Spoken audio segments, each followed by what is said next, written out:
Hai semuanya, selamat datang di video pembelajaran ekonomi bareng aku. Hari ini kita bahas hal yang penting banget, yang sering kita lihat seperti berita tentang harga naik, nilai tukar rupiah melemah, atau pengangguran yang makin banyak. Nah, semua itu bukan hal kejadian biasa, tapi bagian dari hal besar yang dipelajari dalam makroekonomi, yang menjadi ilmu ekonomi yang mempelajari aktivitas ekonomi secara keseluruhan, bukan hanya satu orang, toko, atau perusahaan, tapi satu negara. Pertumbuhan ekonomi terjadi saat total produksi barang dan jasa di suatu negara naik dari waktu ke waktu. Ini berarti masyarakat makin aktif, industri berkembang, dan pendapatan naik. Faktor yang mendorong pertumbuhan ini adalah investasi yang meningkat, inovasi teknologi, tenaga kerja yang terampil, infrastruktur yang memadai, dan sistem pemerintahan serta birokrasi yang efisien.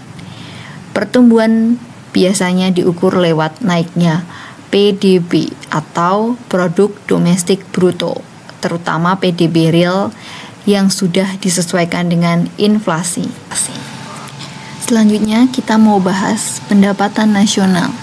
Nah, di pendapatan nasional ini kita mau mengenal lebih dalam. Ada dua jenis. Yang pertama itu potensial dan yang kedua sebenarnya. Nah, untuk pendapatan potensial itu adalah jumlah maksimum barang dan jasa yang bisa diproduksi suatu negara kalau semua sumber dayanya dipakai secara optimal. Nah, gimana yang pendapatan sebenarnya? Pendapatan sebenarnya itu kondisi produksi yang terjadi dalam kenyataannya. Kalau pendapatan sebenarnya ini lebih rendah, artinya masih ada pengangguran atau mesin yang menganggur. Artinya potensi ekonomi belum bisa dimanfaatkan secara maksimal.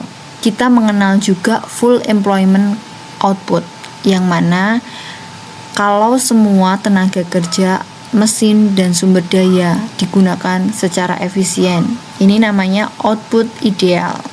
Nah, sekarang kita mau lihat kurva dari pendapatan potensial dan juga pendapatan sebenarnya. Pendapatan potensial itu digambarkan pada garis lurus ke atas. Sedangkan untuk pendapatan nasional yang sebenarnya itu garis naik turun.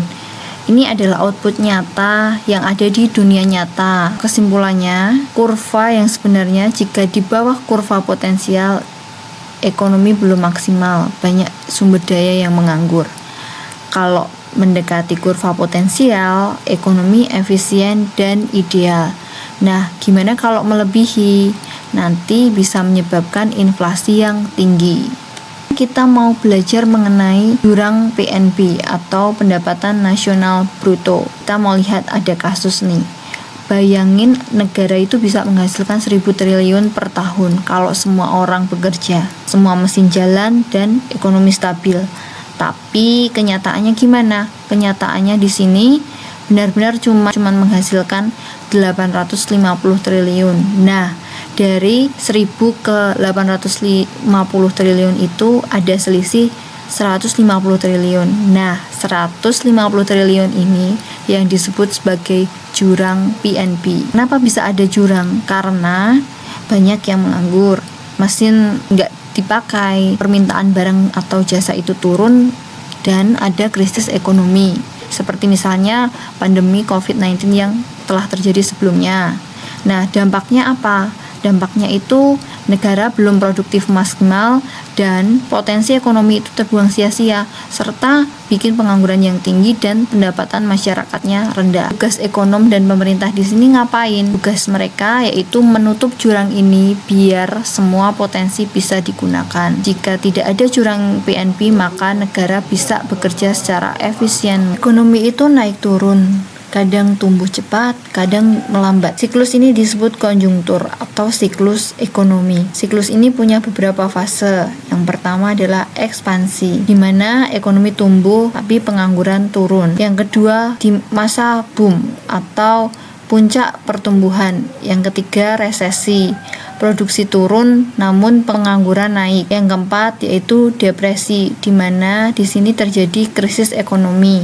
Dan yang kelima adalah masa pemulihan atau growth, yang artinya ekonomi mulai bangkit. Faktor penyebab siklus ini bisa dari dalam negeri, yaitu bisa dari permintaan atau kebijakan, atau bisa jadi dari luar karena ada krisis global atau perang. Nah, untuk kurva konjungtur dapat dilihat sebagai berikut, di mana ekonomi itu nggak selalu stabil, kadang tumbuh cepat namun juga melambat. Kalau digambarkan, kurva naik turunnya kayak roller coaster. Saat ekonomi lagi naik, produksi banyak orang punya kerjaan. Nah, itu di fase ekspansi. Tapi kalau terus naik sampai tinggi, titik tertinggi, namanya boom. Setelah itu bisa turun, masuk ke masa resesi, di mana banyak orang yang kehilangan kerja, produksi turun, dan daya beli melemah. Kalau resesi parah dan lama, bisa masuk ke fase depresi. Tapi tenang, ekonomi bisa akan pulih kembali, masuk ke dalam fase recovery atau pemulihan, atau sering disebut juga growth. Kurva ini penting karena bisa nunjukin kapan negara itu sehat, kapan butuh bantuan dari kebijakan pemerintah untuk bangkit lagi. Lingkup makroekonomi yang selanjutnya adalah permasalahan pengangguran. Pengangguran sering terjadi ketika orang sudah siap bekerja tapi belum dapat pekerjaan. Untuk jenis-jenis pengangguran ada struktural, siklis, dan friksional, serta sukarela, di mana mereka memiliki karakteristik tersendiri. Struktural adalah pengangguran yang dimana skillnya itu nggak cocok dengan kebutuhan industri.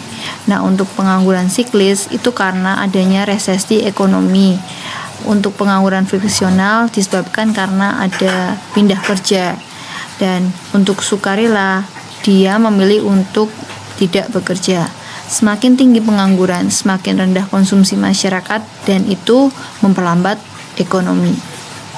Untuk selanjutnya adalah masalah inflasi. Inflasi adalah kenaikan harga barang dan jasa secara umum dan terus-menerus. Sebabnya karena permintaan tinggi atau demand pull. Yang kedua karena biaya produksi naik atau cost push inflation. Yang ketiga adalah uang beredar terlalu banyak. Terus kemudian kenaikan upah tenaga kerja. Dampaknya apa? Yaitu daya beli masyarakatnya turun, tabungan menurun nilainya, investasi jadi lesu, orang makin susah hidupnya. Pemerintah biasanya mengatasi inflasi ini dengan kebijakan fiskal atau moneter. Selanjutnya adalah perdagangan internasional dan neraca pembayaran.